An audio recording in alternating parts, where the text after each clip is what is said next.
Hey everybody! Welcome back to Big Hair Gaming. We're here with another video covering our favorite game, Last War. And today's topic is when to make your move as far as investing in other teams other than your tank team. So I've gotten this question a whole bunch in the comments of like, when's the right time to move? Of like, oh, I'm in the beginning of the game, blah blah blah, or I'm in season 1, or I'm season 2. What's the general ebb and flow of the game? When do people usually move over, and like what's the general vibe? So what I'm gonna do in this video is I'm gonna talk about like the experience that I've seen and like the general flow of what my server collection of servers and Warzones has done. Yours might be a little bit different, and so this is a video where I really think that like folks can comment down below and share what your flow was like, if it differs or if it was the same as what I've seen. Because I understand that we'll have like probably a general vibe, but things might be different for different servers. Like maybe your experience differs from mine, but I'm gonna go into all that sorts of stuff. And also definitely want to stick around towards the end because people ask me a lot about Missile Teams, and I have probably some contentious views about Missile Teams that might differ from everybody else, so you're going to want to stick around for that. Last, I'm going to say that this is going to be a long one, so I'm gonna start doing timestamps. So if there's a particular part of the video that you want to jump to, peek down in the description below. I will have timestamps to mark out the video, so you don't have to sit through the whole thing or comb through it trying to find a specific part. I will break it up for you. Cool. And before we kick everything off, I just want to say that if you do enjoy the video, feel free to like it, comment down below, and just say something like, even if it's just thanks for the video, because all that engagement stuff does help my channel grow. If you're new, feel free to subscribe, because I got a whole bunch of tutorials and guides, explanations and stuff on different gameplay mechanics, the heroes and strategies to pop off in the game. And lastly, I do want to say that I do have channel memberships available, so if you really want to support the channel, you can get a cool flare symbol next to your name in the comments, some member shout outs at the end of videos, as well as joining up in some live stream recordings for battles and events. So hit the join button down below if you want to check that out. But with that, let's get started. So the first stage of the game that I'll say is what I call the tank era of the game, and this is pretty much just like the preseason of the game. In this zone, basically, like you get like a ton of tank heroes, and the game is very tank heavy. And you can kind of see that this is indicated by like the general spread of the heroes you get. Like you look at the air heroes, you get 9 air heroes. You look at the missile heroes, same deal, 9 missile heroes. But you look at the tank heroes, you get 13 tank heroes that are available. So the game is very tank heavy. So the beginning of the game, like if you're just starting out and you're concerned about what to build, you can very comfortably just build and invest in your tank team without too much of a worry. Basically, everybody in the game for a really long time is going to have a very strong and respectable tank team. And I'll say that multiple times throughout the video, but because it's true. But you should expect that everybody you fight pretty much forever is always going to have a tank team that's going to be pretty strong relative to the part of the game that you're in. So this is good general marching orders. Now, the part that people tend to fixate on, that they're concerned about, is like, what about, shifting to another team? Like, I invested in this team, should I shift over? So real quick, I want to say that you should manage your expectations and understand what to expect when you're switching teams. And also, I think this part is one of the most important sections of the video, because there's a lot here that's going to make you aware of your constraints depending upon the kind of player that you are. So before I get into this, I do want to preface first that pretty much all of my advice for this video is focused towards free-to-play players, low spenders, and mid spenders. The reason being is because if you're a big spender, like you can disrupt any of this advice by just putting more money into the game. But for everybody else, if you're playing on a budget, you're only willing to throw a couple dollars in to kind of get some results. Like this advice is centered towards you, and everything I'm going to say is more so about that. And I will talk about briefly about what I think the big players are doing, at least on my server at the time, but just keep that in mind. So managing expectations. So I want you to think about the amount of resources that you get, and understanding that like you get enough resources as a free-to-play player or a low spender to feed or to cultivate and grow and develop like one team. So in the beginning of the game, like this is likely going to be your tank team because like it's like pretty much it's like the only collective that you get of like all 5 stars that's like really early on. Like it's gonna be your tank team. I don't think you get access to pretty much like a full like air team that's possible until like a little bit later in the season, maybe going towards season 1. If you want to check to see when certain heroes and stuff are coming out, just go to your obelisk here, and so you won't have to worry about when to guess or whatever. Like you can just check here; it'll tell you the day that you're on up at the top, and it'll tell you what day certain heroes come out on. So you don't have to worry about guessing. But you're gonna primarily invest in your tank team. So imagine that like all the resources you get from stealing trucks, from gathering resources, from winning VS battles, gives you enough resources, and we'll call that one team's worth of growth. Now, if you want to start investing in another team, if you're not willing to spend more money, if you're a big spender, then you can just buy resources and then you keep growing both teams at the same time. You can do that. But if you only have one team's worth of resources, you have a decision to make. So you have some ways that you can go about how you want to invest in multiple teams at a time. So you can either kind of split your resources between two and maybe go 50-50 or 60-40 or something like that. So let's say if I'm boosting my tank and my missile team or my air team at the same time, maybe I want to go 60% of my resources in my tank team and 40% on my air team. Now, alternatively, what you could do is you can just stop investing in one team altogether and only invest in your other team, the team that you're going to have be your main team from that point forward.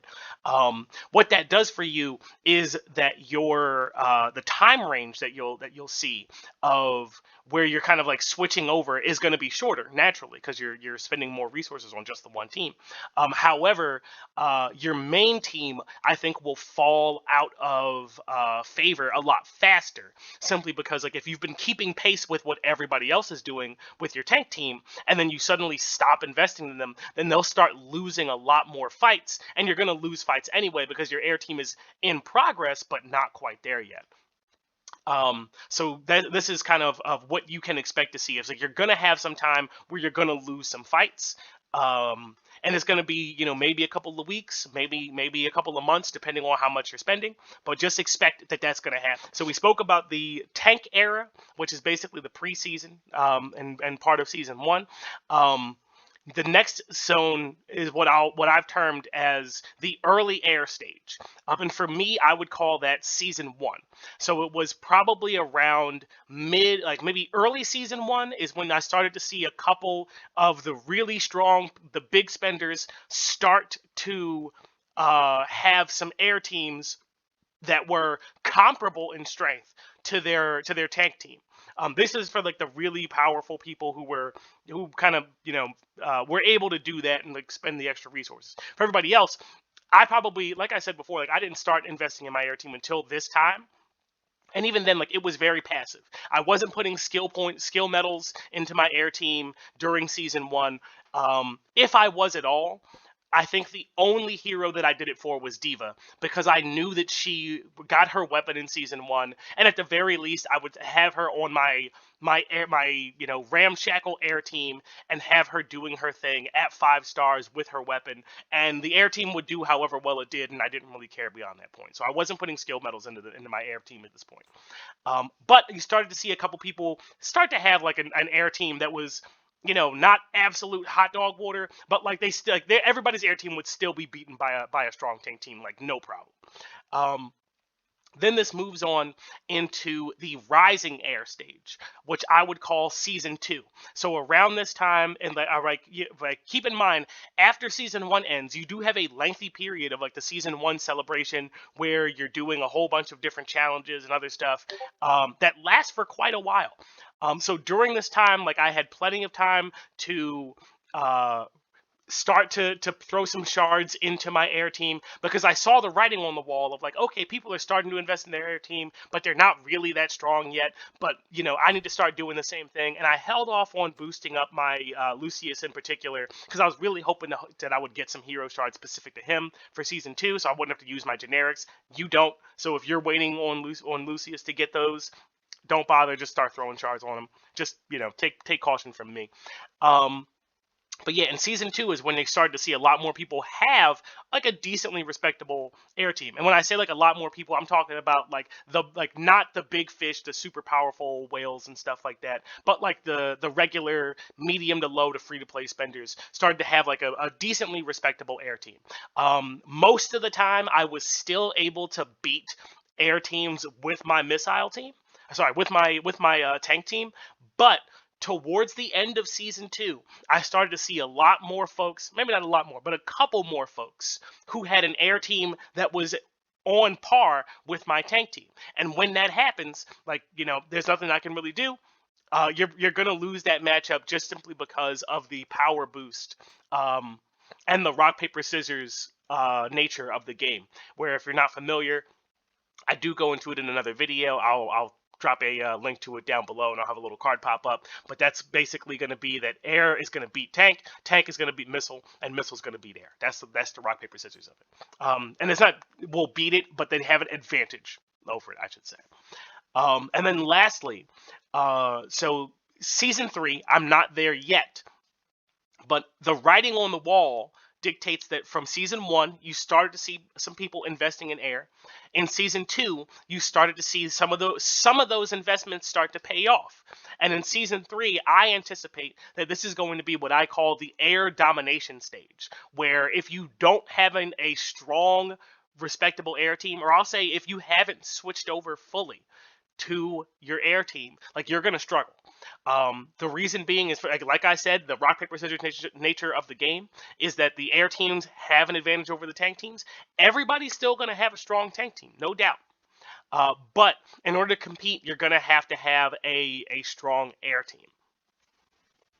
So one thing that I'm going to do in very short order is I have not yet switched over my primary focus from my tank team to my air team. I'm getting there. I need like a couple more 100 shards to bring my air team up to fully 5 stars, and then I'll be set.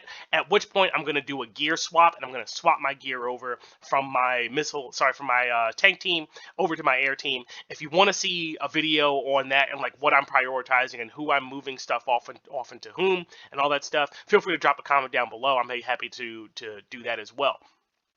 Now, because season 3, I expect, is going to be an air-centric and air-dominated stage of the game, I know folks are going to ask, like, well, what about missile teams? Like, when's the right time to invest in the missile teams? And my answer is somewhat contentious, and it's that if you're a free-to-play player, if you're a low spender, or even a mid spender, depending on where you are, that mid spender is kind of a nebulous distinction of how much is a medium amount. But I digress. If you're in any of those distinctions, don't even bother with missile teams. The reason being is one, like, I don't think that like air teams are going to become a dominating force until season 3. So like if you're in season 1, when everybody has a good tank team, and what do tanks counter? Tanks counter missiles. Like, that's too early to invest in missiles, in my opinion. If you're in the early air stage or the rising air stage, like, that's still too early, because most people still are going to have a really powerful, really respectable tank team. And I don't think that that's going to go away, even when they switch their gear over and fully swap over into investing into an air team dynamic. It's not going to go away. But one thing to consider is, like, we spoke about that metaphor of having enough resources to invest in one team. Like, in trying to invest in your tank team and in your air team and in your missile team is only going to drain your resources that much more. Now, you could invest in your missile team if you wanted to. However, my reasoning is that is not the strategy, simply because there are so many people who will still have a good tank team, and your investment into your missile team has to be so much greater than them to overcome their 20% damage boost that they get because of the rock paper scissors thing. So you have to invest as a free to play player or a low spender. You have to invest so many resources to get a really, really, really strong tank team that you can overcome everybody's respectable tank teams. So for me, I just simply don't see it as being worth it. Obviously, obviously, for the big spenders who are going to have a tremendous amount of resources that they can invest in multiple teams concurrently, then like absolutely, you want to have a strong uh, missile team because you can counter all the people who are now pivoting to their air team. And not only can you do that, but they'll be able to have the spending power to throw in the extra resources that are needed in order to bring those missile teams head and shoulders above their all of their opponent's tank teams, so they're not even a concern. So the reason why I say like don't bother with missile teams, that's not general advice for everybody in the game. That's for the people who have a fixed amount of resources that they have and they're not willing to spend extra money to get more so they can invest in the missile team. So for me, similar to my when I started to invest in my air team while I was working on my tank team, was like once my air team gets all 5 stars, then I can pivot those hero shards into bringing up my missile team. And then similar to the early air stage, like I would still call the early air stage the tank domination stage, if you could think of it that way. So now that season 3 will become, at least I think so, season 3 will become the air domination stage. You can also think of that as the early missile stage, simply because of the nature of like at some point you're gonna hit all the exp that you need for your air team. You'll hit all the exp you need for your tank and missile teams, so you can just pour your exp into here without really worrying about it. I already have done that, no big deal. And similarly, you'll be able to do the same with your hero shards. So it's not to say like never put any resources into your missile team, but I'm simply saying that like as far as who should be fed first and the most for those groups of people who aren't big spenders, keep focusing on your air team you're gonna need to contend against the largest group of people, and you weren't gonna beat those whales anyway. So, yeah, I think that with that, that'll bring this video to a close.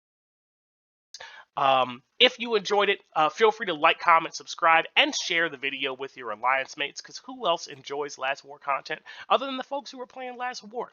I again also want to really thank the channel subscribers, the channel membership subscribers who support the channel. The names will be showing up on the screen right here. I want to really thank you for your contributions, because your monthly contributions help me continue to do these cool long form videos, and I really do appreciate it. I want to thank you all for being here. But yeah, if you have thoughts about any of these stages or any of these zones, or you disagree or you agree, or it's in line with what you've seen or you've seen something different, feel free to drop a comment down below. I'd love to hear about it. I really enjoy talking to you guys down in the comments and getting the squad up, and nerd out about the game. But yeah, thanks for watching, thanks for listening, and I'll catch you in the next one.